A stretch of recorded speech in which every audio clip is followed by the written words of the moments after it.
So we threw a lot of things at you guys, a lot of tools. Um, Pick one. Don't pick all of them. Pick one because it's going to be overwhelming for you. It's going to be overwhelming for your kids.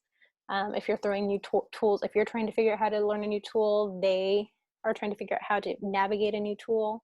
So pick one, get comfortable with it. I always recommend doing something fun with it first before you do something content related so that they get used to the tool and the platform versus trying to do that plus the content. Once you're comfortable with it, then if you want to bring in another tool, you can. Um, Simple is good. Like don't overthink. Don't get too complicated. A couple, if there's other tools that are out there. So again, the Tech Toolkit has a whole page of different assessment and feedback tools. So feel free to also, if you didn't quite see something that meets what your needs are or how you work, going through that. And if there's one that you're really interested in and you want to learn more, let us know. Because if enough people are interested, we'll do a webinar. If it's just you, we'd be happy to meet with you and help you walk through and learn that tool. Some other tools that we've talked about in the past that are also really good for giving feedback to kids is Pear Deck, because you are doing that live in the moment feedback with them, right, as they're working on your interactive slides. And then also you have those takeaways where you can actually edit and put comments on the takeaways for them so that you can give them personalized feedback.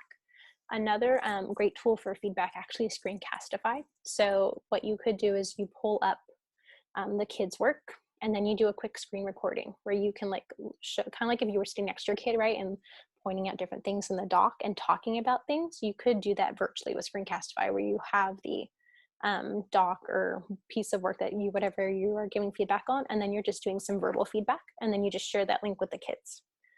So those are two other webinars you might want to check out if those tools sound interesting. Again, remember that the goal is to provide feedback to kids right now to help continue the learning cycle, not to fill your grade book. So really think about what feedback they need. What do you need to know in order to keep driving the learning forward? Not necessarily worrying about filling up your grade book with numbers right now. So being purposeful so that you're not overworking yourself and you're not stressing your kids out and their families out right now. I think that's it. And then just that we have, just a reminder that tomorrow we have a advanced Seesaw webinar at 1 o'clock.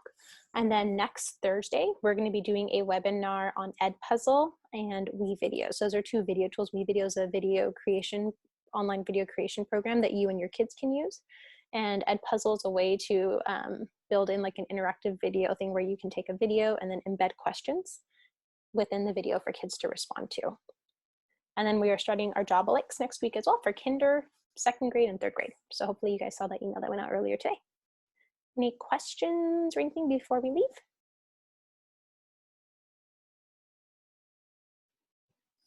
Just a reminder that when Misty sends out the email, she'll link everything that all the resources that we talked about today and the tech toolkit and any additional instructional manuals on these tools.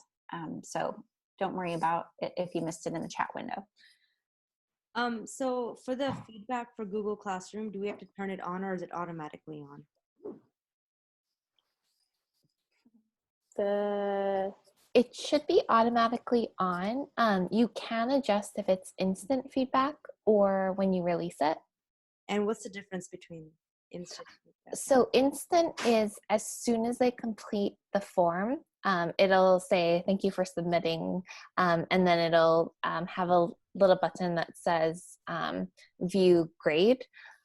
If you choose not to have it instant, they won't, maybe you have a lot of like type response ones that you want to go through and not have it auto graded yet. Then after you go through it, then you can click on release grade and then it'll send it to them. But then how do they know that the grade was released? Once they log into Classroom, they should be able to see it as their assignment. Is that not coming up for them? So they don't get like a notification. I think some of them just go in to go in. But I was just wondering if there's like a type of if there's a way for like something to pop up on their like Google Classroom to say that, you know, there is a feedback available. I think you could put it as a announcement in the stream, like check blank. I think that's the easiest way to do it. I don't know if anyone else has another suggestion.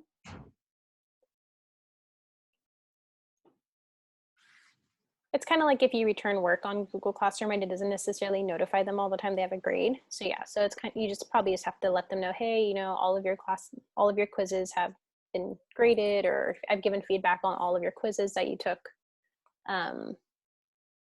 So you know, you might want to just go in and check when you have a free moment. And Okay, thank you. yeah, I don't think it's automated, unfortunately. Okay. Any other questions? All right, thanks guys. Hopefully we'll see you at one of our future webinars. And again, if you have any questions or anything, send us an email, let us know.